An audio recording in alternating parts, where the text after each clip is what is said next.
Herkese merhaba arkadaşlar. Kanalıma hoş geldiniz. Yeni bir videoyla yine sizlerleyiz. Sizler için sevilen dizi Halef Kökler'in Çağrısı'ndan yepyeni kamera arkası paylaşımlar getirdim.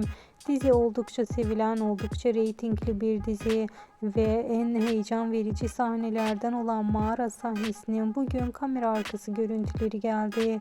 Oyuncuların bu zorlu sahnede nasıl zorlandıkları ve nasıl sahneleri çektikleri işte sizlere kamera arkasında gözüküyor. Eğer bu tarz paylaşımlardan memnunsanız ve İlhan Şen'le Biran Damra Yılmaz'la ilgili yepyeni haber ve bilgiler, yepyeni görüntüler görmek istiyorsanız kanalımı takipte kalmayı unutmayın. Şimdilik ise benden bu kadar. Hoşça kalın.